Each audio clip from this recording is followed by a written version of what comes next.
When the client stopped mid-sentence, pointed at my wrist, and asked if that was an original 1967 Patek Philippe Calatrava, my boss's entire face went white. 3 months of mockery, dozens of snide comments, and one moment of recognition that destroyed everything he'd built. Welcome to Cheating Story Exposed. Real stories, real justice, no sugarcoating. You know what? I notice many of you watching haven't hit that subscribe button yet. Here's the thing, we drop stories like this every single day. Stories about people who got played, got smart, and got even. If you want to see how these situations really end, subscribe now and turn on notifications. Trust me, you don't want to miss what happens next. My name is Vincent Chen, and I learned something important that day. Real wealth whispers while insecurity shouts. The watch came from my grandfather. He was a diplomat in the 60s, stationed in Geneva, and he'd purchased it new from the Patek Philippe boutique on Rue du Rhône in 1967. Not because he needed to impress anyone, but because he appreciated craftsmanship and believed in buying quality items that would last generations. When he passed away 5 years ago, my grandmother gave it to me along with the original papers, box, and receipt. The purchase price in 1967 was 800 Swiss francs. Today, similar models in this condition auction for anywhere between $180,000 to $250,000. I never wore it to show off. I wore it because it connected me to my grandfather, because it kept perfect time, and because I appreciated the engineering that went into creating something that could function flawlessly for nearly 60 years. The dial was clean, simple, understated. No complications, no diamonds, no flashy gold case. Just a thin white gold case, a leather strap I had professionally maintained, and a movement so precise that watchmakers still study its design. To most people, it looked like a simple dress. Watch, maybe a few $100s. Maybe vintage, maybe just plain. And that was fine with me. I'd been working at Meridian Capital Management for 3 years when Richard Thornton became our new department director. Richard was 42, drove a leased BMW 5 Series, wore a Rolex Submariner he'd bought on credit, and had spent his entire career confusing price tags with actual value. He came from old family money that had run dry 2 generations ago, but he still carried himself like American royalty. His suits were expensive but ill-fitting. His cologne was overwhelming. His laugh was too loud, especially when he was making fun of someone else. I was a senior analyst in commercial real estate investments. My job involved reviewing property portfolios, conducting due diligence on potential acquisitions, and presenting findings to our investment committee. I was good at what I did. My reports were thorough, my predictions were accurate, and I'd helped the firm avoid 3 potentially disastrous investments in the past 18 months alone. Richard noticed my watch during my 2nd week under his management. We were in a team meeting, 8 people around a conference table, reviewing quarterly projections. I'd raised my hand to point at something on the presentation screen, and my sleeve had pulled back slightly. Richard's eyes locked onto my wrist. After the meeting, he caught up with me in the hallway, smiled that practice smile he used before saying something cutting. Asked where I'd gotten my watch. I told him it was my grandfather's. He nodded slowly, that smile widening. Said it was nice that I had something with sentimental value. Then he glanced at his Rolex, tapped the crystal, and said that was why he preferred buying new. That way you knew exactly what you were getting. I understood what he was really saying. Your watch looks cheap. Mine is expensive. I'm more successful than you. I just smiled and said vintage pieces had their own appeal. That was the beginning. Over the next few weeks, Richard found ways to mention my watch in almost every interaction. In the break room, he'd ask if I'd considered upgrading. During team meetings, he'd make jokes about my old-fashioned style. Once, in front of 3 junior analysts, he suggested I look into getting something from this century, maybe something that actually looked professional. The comments escalated. He started calling it my grandfather clock. Made jokes about it being a family heirloom from a pawn shop. Asked if I'd checked to see if it still worked or if I was just wearing it for show. I never took the bait, never corrected him, never explained what I was actually wearing. There were 3 reasons for this. First, I'd learned from my grandfather that you never explain your wealth to people who measure success by price tags. Real affluence doesn't need validation. Second, Richard was my direct supervisor. Engaging in a pissing contest about watch values would have made me look petty and defensive. I had no interest in office politics or ego battles. Third, And most importantly, I knew that Richard's entire personality was built on a foundation of perceived superiority. He needed to feel like he was winning, like he was the successful one, like everyone else was beneath him. That need was a weakness. And I'd learned in my years analyzing investments that you never interrupt someone when they're making a mistake. So I let him talk, let him mock, let him build his narrative. Meanwhile, I focused on my actual job. I was working on a major project, analyzing a portfolio of luxury commercial properties in Manhattan that Meridian was considering acquiring. The total investment was north of $400 million. The properties included high-end retail spaces, a boutique office building, and a mixed-use development in Soho. Our client on the deal was Harrison Blackwell, founder and CEO of Blackwell Properties, one of the most respected names. In luxury real estate development, Harrison was old money, real old money. His family had been developing properties in New York since the 1890s. He collected art, vintage wines, and mechanical watches. I knew this because I'd done my research. When you're handling a $400 million deal, you learn everything you can about the people involved. Richard was the primary relationship manager for the Blackwell account. He'd been courting this deal for 8 months, trying to bring Harrison in as a major client for Meridian. This was the big one, the deal that would make his career, the proof that he deserved his position and salary. The presentation was scheduled for a Thursday afternoon. Richard had insisted on running the meeting himself, with me there to provide technical analysis and answer detailed questions. He'd spent 3 days rehearsing, getting his suit tailored, making sure every detail was perfect. That morning started like any other. I arrived at the office at 7:30, grabbed coffee from the cafe downstairs, and settled into my desk to review the final presentation materials one more time. Richard showed up at 8:15, already agitated. He called a quick team meeting in the small conference room, me, him, and 2 junior analysts who'd helped compile property data. We went through the presentation slide by slide. Richard made minor changes to formatting, adjusted some language, practiced his delivery. Everything was going smoothly until he noticed my watch again. Been taking notes, my sleeve pushed back slightly, the Patek Philippe visible on my wrist. Richard stopped mid-sentence, stared at my wrist, then laughed. He said, "Vincent, seriously, you're wearing that to the Blackwell meeting?" I looked at my watch, then back at him. Asked if there was a problem. He shook his head, still smiling that condescending smile. Said that Harrison Blackwell was going to be in that room, that this was the most important client meeting of the quarter, that appearances mattered, that maybe I should consider running home and grabbing something a little more professional. One of the junior analysts, a kid fresh out of Wharton named Tyler, chimed in. Asked if that was a Timex. Richard laughed louder. Said it was probably worse than a Timex. Said it looked like something from a Chinatown knockoff table. Said he was genuinely worried that Harrison might think we weren't serious if I showed up looking like I shopped at gas stations. I let them finish. Then I asked Richard directly if he wanted me to change my watch. He leaned back in his chair, made a show of considering it. Then he said no, actually leave it. Said it would be a good reminder for me. That when this deal closed and I saw the commission structure, maybe I could finally afford to upgrade my accessories. The junior analysts laughed. Not because it was funny, but because Richard was laughing, and they'd learned that laughing at his jokes was safer than not laughing. I nodded. Said I'd keep that in mind. Richard spent the next 2 hours getting ready. He had lunch brought in, Italian from the place down the street that he always ordered from before big meetings. He disappeared into the executive washroom for 20 minutes to make sure his hair was perfect. He checked his Rolex constantly, adjusting the bracelet, making sure it caught the light. I spent those 2 hours reviewing property valuations, market comparables, and zoning regulations. The actual substance of the meeting. Harrison Blackwell arrived at exactly 2 o'clock. He was 68 years old, silver hair perfectly groomed, wearing a navy suit that had definitely been custom-made on Savile Row. He carried a leather portfolio that looked older than I was and probably cost more than Richard's car. His handshake was firm, his eye contact direct, his demeanor calm and assured. Richard went into full performance mode. Over loud greeting, too firm. Handshake, lots of unnecessary small talk about traffic and weather. He guided Harrison into our main conference room, the one with the mahogany table and the view of the East River. I followed, carrying my laptop and the briefing materials. Richard had choreographed everything.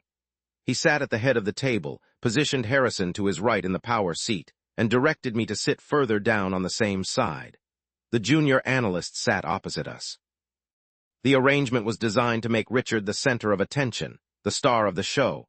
We started with overview materials. Richard delivered his introduction speech, talking about Meridian's history, our track record, our commitment to excellence. He was smooth, I had to give him that. He knew how to work a room, then he transitioned to the property portfolio itself. Started clicking through the presentation slides, discussing location advantages, market trends, projected returns. He was hitting all the right points, using all the right terminology. Harrison listened politely, nodded occasionally, took a few notes in a small leather journal. About 15 minutes in, Richard made a joke about one of the Soho properties being so exclusive that even he couldn't afford to shop there. Laughed at his own joke. Then glanced at his Rolex and made a comment about how wearing the right watch was important when you were shopping in that neighborhood. I kept my face neutral. Harrison's expression didn't change, but I saw his eyes flick toward Richard's wrist for just a moment. We continued through the presentation. Richard was building toward his big finish, the slide that showed projected 5-year returns and made the whole investment look like a no-brainer. He was in his element, gesturing broadly, voice confident, clearly imagining the commission check already clearing. That's when I needed to reference a specific property document. I reached across the table to grab one of the briefing folders, my sleeve. Pulling back as I extended my arm, Harrison's eyes went directly to my wrist. He stopped, completely stopped. Mid-nod, mid-thought, just stopped and stared. Richard noticed the change in attention, stopped talking mid-sentence. Looked at Harrison, then followed Harrison's gaze to my wrist. Harrison leaned forward slightly. He said, "Excuse me," and his voice had changed. Before he'd been polite, professional, going through the motions. Now he sounded genuinely interested. He asked if that was what he thought it was. I glanced at my watch, then back at Harrison, said I wasn't sure what he meant. Harrison pointed directly at my wrist. Asked if that was an original Patek Philippe Calatrava reference 3519. The room went silent. Richard's expression shifted through several emotions in rapid succession. Confusion, disbelief, dawning horror. I nodded slowly. Said it was my grandfather's. Harrison stood up. Actually stood up from his chair and walked around the table. He asked if he could take a closer look. I extended my wrist. Harrison pulled out reading glasses from his jacket pocket. He examined the watch the way a jeweler examines a diamond, studied the dial, the hands, the case finishing. He asked if it was the white gold case. I said it was. He asked if I had the original papers. I said I did. Said my grandfather had kept everything. Box, papers, receipt from the Geneva boutique. Harrison made a sound that was almost a laugh, not mockery, appreciation. He said this was extraordinary, that he'd been collecting Pateks for 30 years and had only seen 3 or 4 examples of this reference in this condition. He asked if I knew what it was worth. I said I had a general idea. He looked me directly in the eyes, said he'd seen one sell at Christie's Hong Kong 6 months ago for $210,000. Said mine was in better condition. Said with original papers from the Geneva boutique I was probably looking at. Something north of 220, maybe closer to 250. Richard made a choking sound. Harrison turned to look at him, then looked back at the Rolex on Richard's wrist. His expression was polite, but there was something in his eyes. Amusement, maybe. Or recognition of something he'd seen many times before. He said, "Nice Submariner." Then he turned back to me and said, "But this is a serious watch." I thanked him. Said my grandfather had excellent taste. Harrison asked what my grandfather did. I told him about the diplomatic career, the Geneva posting, the appreciation for Swiss craftsmanship. Harrison nodded, said that made sense. Said the people who really understood watches in that era were the ones who bought them in Switzerland from the source, when they were just well-made timepieces and not status symbols. Then he said something that made Richard's face go completely white. He said it was refreshing to meet someone in this business who understood the difference between value and price. That too many people in commercial real estate thought a Rolex and a German car were the height of sophistication. That real connoisseurs appreciated things that didn't announce themselves. Richard tried to recover, cleared his throat, said something about how everyone had different tastes in accessories. Harrison looked at him, said of course. Then he sat back down and asked if we could continue. But the energy in the room had changed, completely changed. Richard tried to resume his presentation, but he'd lost his rhythm. He stumbled over words he'd practiced 100 times, clicked past slides too quickly, forgot to emphasize key points. Meanwhile, Harrison kept glancing at me, not at Richard, at me. When we reached the section on property valuations, Harrison directed his technical questions to me. Not to Richard, the relationship manager, but to me, the analyst who'd done the actual work. I answered clearly and thoroughly, walked him through my methodology, explained my comparables, showed him the data that supported our projections. Harrison asked intelligent, specific questions, the kind of questions that showed he'd actually read our materials and understood the nuances. I answered each one, and with each answer I could see him becoming more engaged, more interested. Richard tried to insert himself, tried to add color commentary to my answers, but Harrison barely acknowledged him. He'd found the person in the room who actually knew what they were talking about, and that's who he wanted to hear from. The meeting ran 90 minutes. By the end, Harrison had filled 6 pages in his leather journal with notes. He stood, shook my hand first, held it for an extra moment while looking at my watch one more time, and then shook Richard's hand almost as an afterthought. He said he'd review our materials and get back to us within a week. Then he looked at me and said it had been a genuine pleasure. That he appreciated working with someone who understood that value wasn't about flash. That if I ever wanted to discuss watches or property investments over drinks, I should reach out directly. He handed me his personal business card, not the generic corporate one. The personal card with his private cell phone number. Richard's jaw was clenched so tight I could see the muscles jumping. After Harrison left, Richard stood in the conference room staring at me.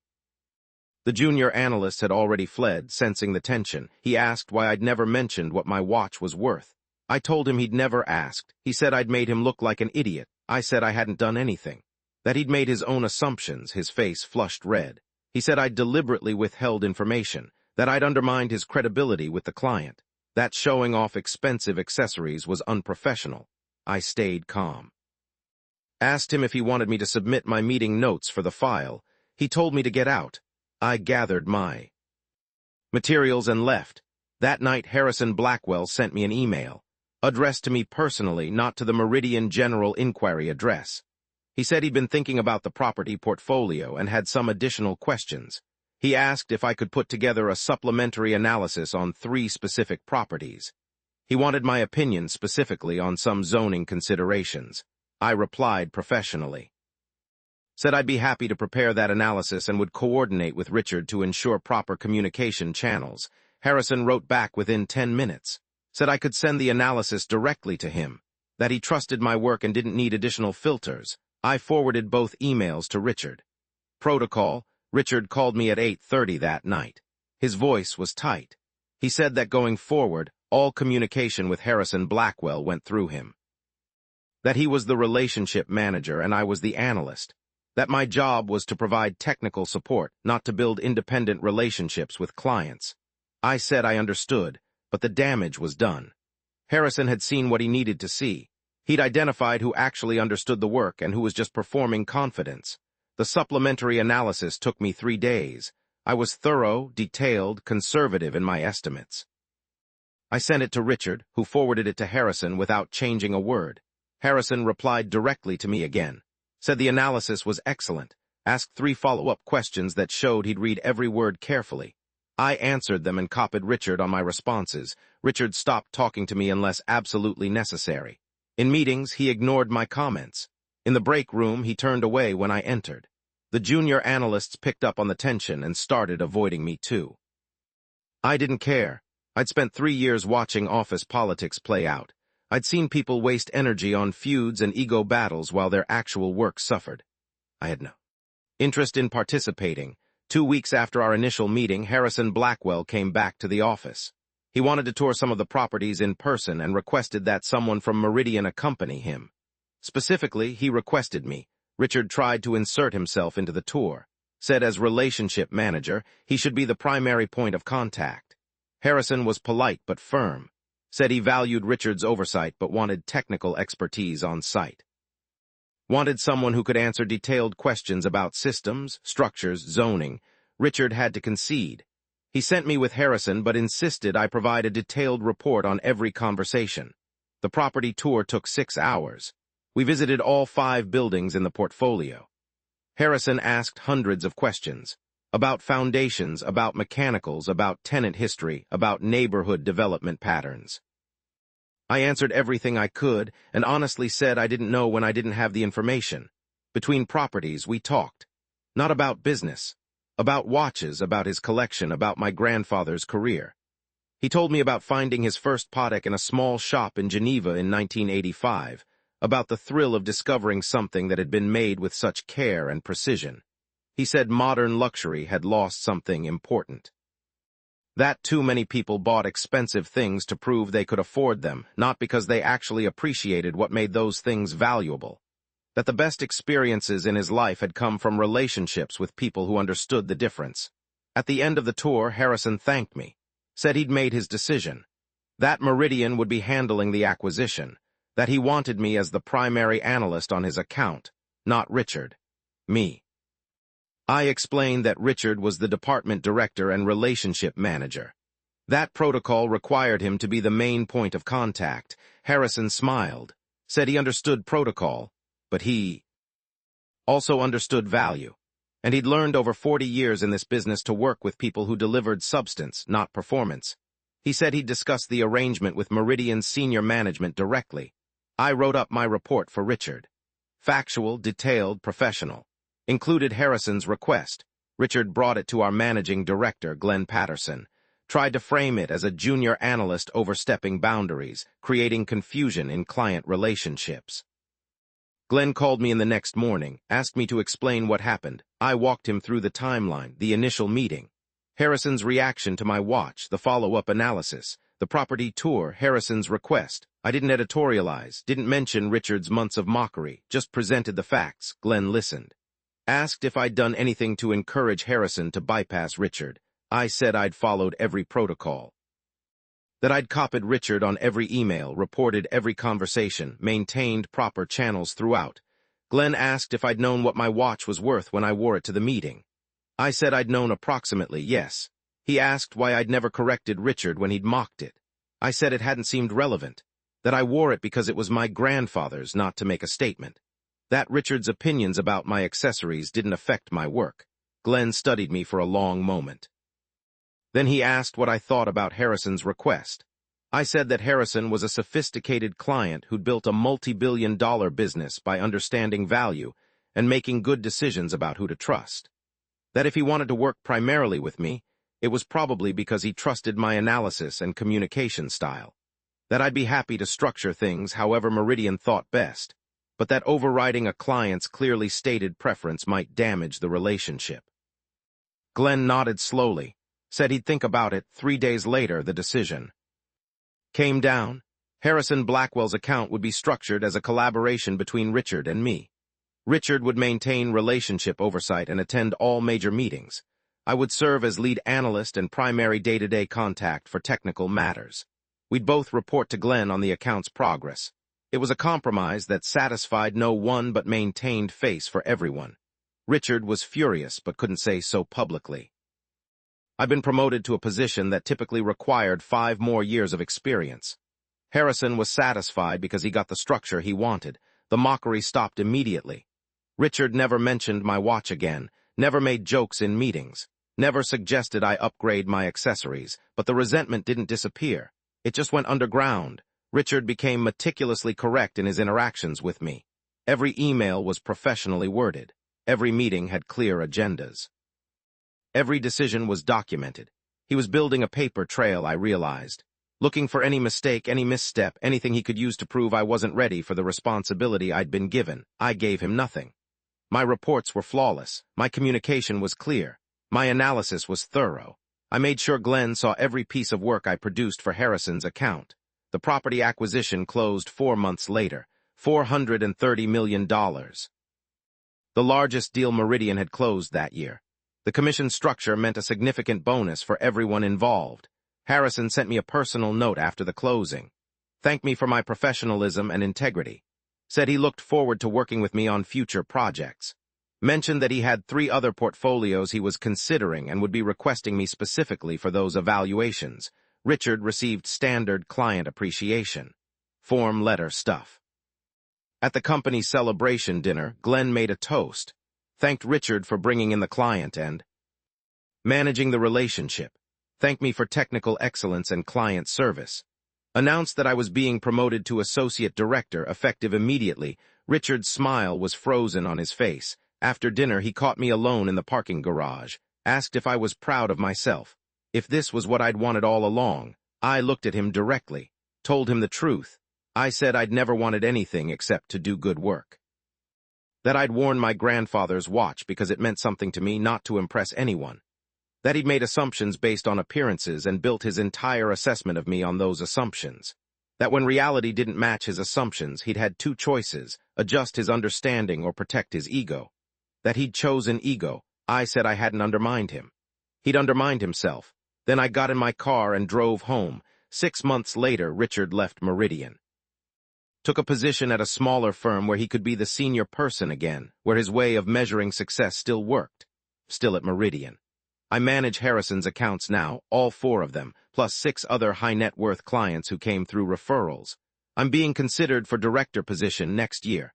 I still wear my grandfather's watch every day. Not because of what it's worth, though I had it appraised and properly insured after the incident. I wear it because it reminds me of something my grandfather used to say. He said that people who really know. The rest are just performing. Harrison knows. That's why we've done 8 deals together now, nearly $2 billion in transactions. Because he recognized in that first meeting that I wasn't performing confidence. I had it. I learned something important from that experience. You can't fake substance. You can buy expensive things, you can learn the right words, you can practice the performance. But people who have achieved real success, who have built real value, can see through it. Immediately, they're looking for something deeper: competence, integrity, understanding that goes beyond surfaces. Richard never understood that. He thought success was about looking successful, about having the right accessories and the right vocabulary and the right performance. He measured everyone by that same superficial standard. When he looked at my watch, he saw something that didn't fit his framework, something that looked cheap. So he dismissed me, built a narrative that made him the successful one and me the junior employee who didn't understand how the game was played. He never considered that maybe there was a different game being played. One where substance mattered more than flash, where decades of earned expertise carried more weight than expensive accessories, where real wealth whispered instead of shouted. My grandfather understood that game. He bought that Patek Philippe in 1967 not to impress anyone, but because he appreciated what made it valuable. The thousands of hours of engineering, the precision of the movement, the care in the finishing, the fact that it would keep time accurately for generations. Harrison understood that game. He'd spent 40 years in real estate development learning to distinguish between projects that looked impressive and projects that actually delivered value. Between people who talked about success and people who built it. I'd learned that game from both of them. From my grandfather's quiet dignity and from studying investors like Harrison who'd succeeded over decades, not just quarters. Richard never learned it. He was still playing the game he'd learned from finance magazines and motivational speakers. The game where the loudest voice wins, where perception is reality, where you fake it until you make it. That game works for a while. It gets you in the door. It impresses people who don't know better. But eventually you encounter someone who actually knows. Someone who's seen 1,000 performances and can identify the real thing instantly. Harrison was that someone. The funny part is that Richard could have recovered. When Harrison first recognized my watch, Richard could have pivoted, could have said something appreciative, could have asked me about it, could have turned the moment into a team win instead of a personal loss. But his ego wouldn't let him. The entire foundation of his self-image was built on being the successful one, the sophisticated one, the person who understood quality and luxury. Admitting that he'd been mocking something worth $250,000, that he'd completely misread both the watch and the person wearing it, would have required accepting that his framework for measuring success was flawed. So instead, he tried to minimize it. Tried to make it about me showing off, about me violating protocol, about me undermining his authority. Tried to rewrite the narrative so he was still the victim, still the one who'd been wronged. But organizations like Meridian don't promote people based on narratives. They promote based on results. Harrison wanted to work with me. The deals closed smoothly. The client was satisfied. My analysis was solid. The numbers didn't lie. Richard left because he couldn't function in an environment where his performance wasn't enough anymore, where someone he'd dismissed had proven more valuable, where the hierarchy he'd counted on where directors outranked analysts regardless of competence, had been disrupted. I didn't celebrate when he left. I didn't feel victorious. Honestly, I felt something closer to pity. He'd spent years building his identity around external markers of success. The right suit, the right watch, the right car, the right office, the right title. When those markers didn't translate into the respect and authority he expected, he had nothing else to fall back on. No foundation of actual competence or relationships built on genuine value. The last time I saw him was at an industry conference about a year after he'd left. He was there representing his new firm, smaller operation, regional rather than national. I was presenting on a panel about luxury property acquisitions in secondary markets. He attended my session, sat in the back.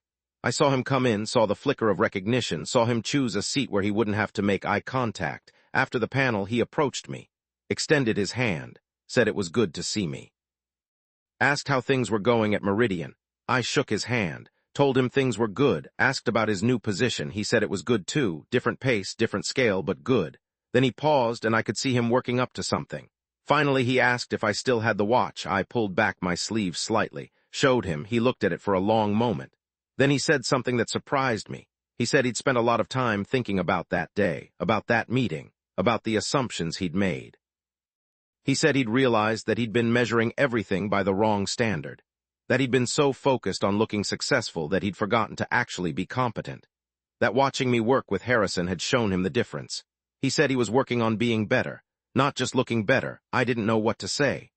Finally, I told him that was good, that it took courage to recognize those things about yourself. He nodded, said he appreciated that. Then he asked if I'd had the watch appraised. I said I had, said it had come in at $235. He let out a long breath, said that was approximately what he'd paid for his BMW. The whole car, I didn't rub it in, just nodded. He said congratulations on my success, said he meant it. Then he left. I haven't seen him since. But I think about that conversation sometimes. The thing is, Richard wasn't a bad person.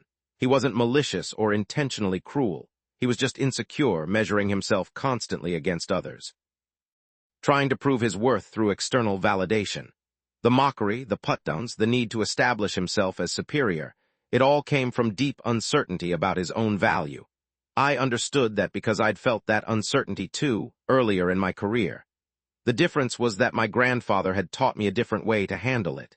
He used to say that comparison was poison, that the only person you should measure yourself against was who you were yesterday. That if you were learning, growing, improving, building something real, that was success. Everything else was just noise. The watch was his final lesson to me. He could have sold it, could have kept it, could have given it to someone who'd appreciate it as a financial asset. Instead, he gave it to me with a simple note. Real value doesn't announce itself. You'll understand when you need to. I hadn't understood at first, but I understood now. Real value, whether it's a watch, a skill, a relationship, or a person, reveals itself through function, through durability, through the test of time. It doesn't need to be loud or flashy or obvious. It just needs to be genuine. Harrison understood that. He'd built his entire business on identifying real value in properties that others overlooked. Buildings with good bones in neighborhoods that were undervalued. Opportunities that didn't announce themselves. When he looked at my watch, he wasn't just seeing a rare timepiece.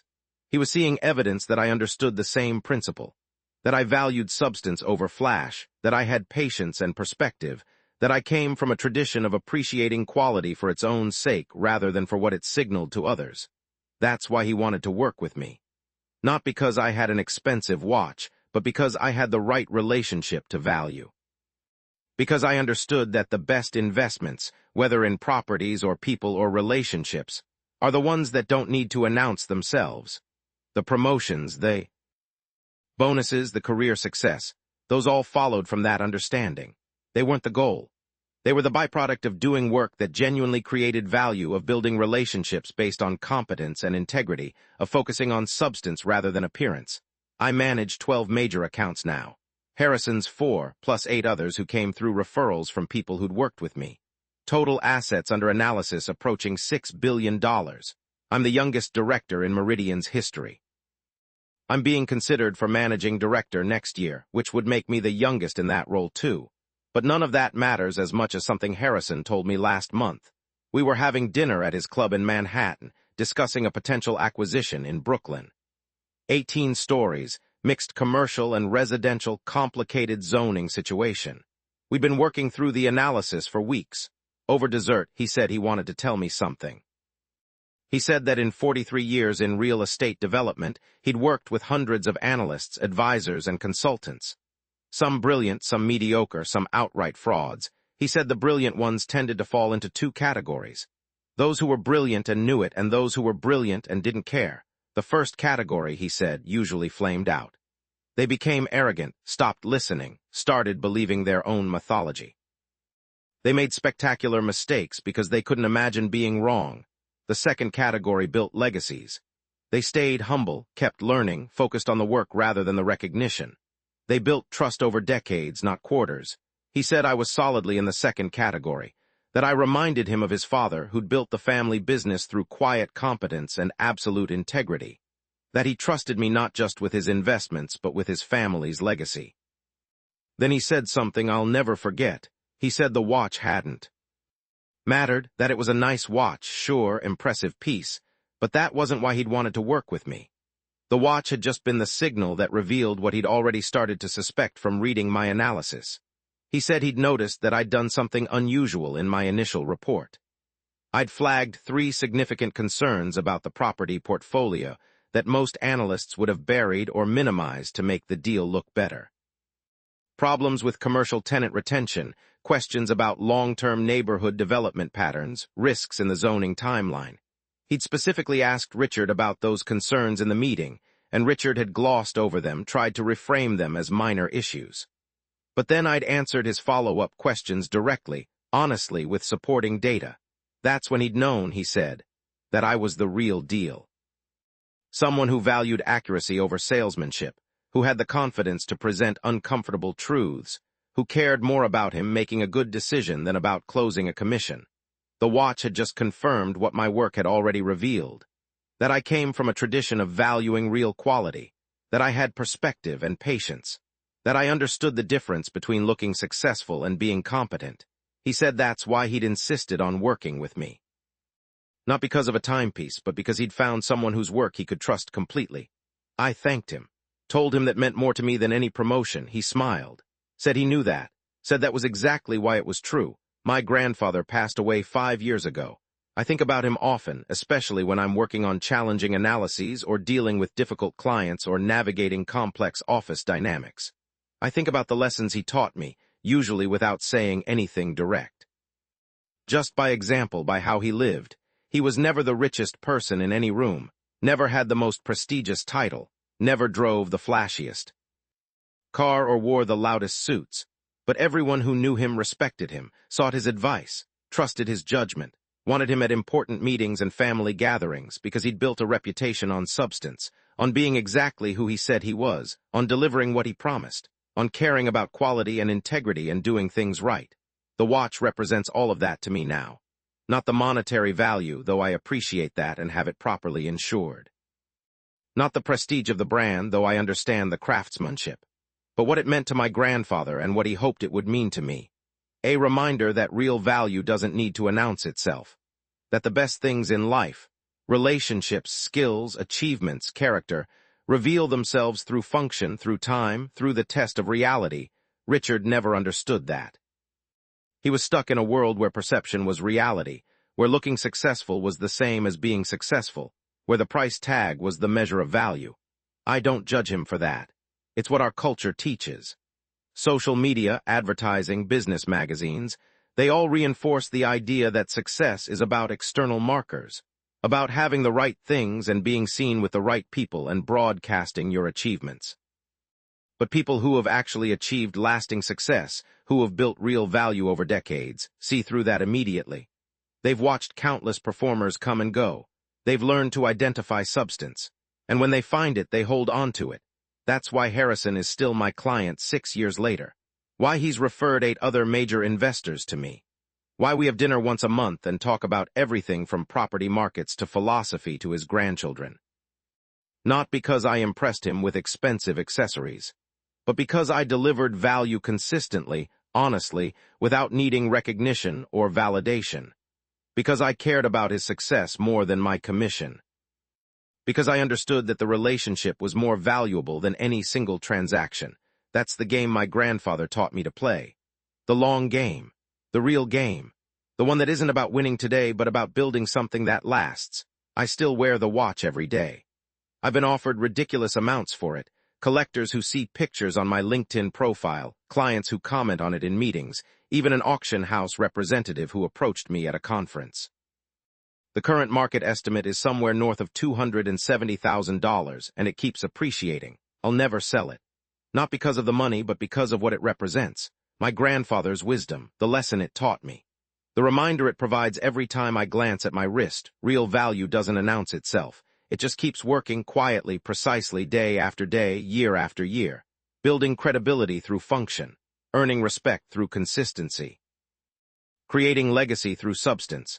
That's what I think about when people ask me about career advice, about how I got promoted so quickly, about what it takes to succeed in competitive industries. I tell them about competence and integrity and focusing on real value rather than appearance. Some understand immediately. Those are usually the ones who go on to build successful careers. Others look at me like I'm speaking a foreign language. They want the shortcuts, the hacks, the performance tips. They want to know what to wear and what to say and how to look successful. I wish them luck. But I know that approach has a ceiling. Eventually, they'll encounter their own Harrison Blackwell, someone who actually knows, someone who can distinguish between performance and substance, someone who values real competence over confident presentation, and in that moment they'll have a choice. They can do what Richard did, protect their ego, reframe the narrative, blame external circumstances, or they can do what Richard eventually did at that conference, recognize the gap between appearance and reality, acknowledge their own role in creating it, and start building something real. I hope they choose the second path. It's harder in the short term. It requires genuine self-assessment and the humility to admit you've been playing the wrong game. But it's the only path that leads to lasting success and genuine respect. My grandfather understood that. Harrison understands that. Now I understand it too. And every day when I check the time on this watch, this perfect mechanical movement that's been keeping accurate time for nearly 60 years, built by craftsmen who cared about quality for its own sake, I'm reminded of the most important lesson of all. The best things in life don't need to announce themselves. They just need to be real. That's what I learned the day my boss mocked my cheap watch. The day his most important client recognized what I was actually wearing. The day performance met substance and substance won, not because I destroyed Richard or humiliated him or took revenge, but because I'd been playing a different game all along. The real game, the one my grandfather taught me, the one that builds legacy instead of just collecting wins, and that game doesn't end with a single confrontation or a satisfying moment of public vindication. It just continues day after day, quietly building value that lasts. Real wealth whispers.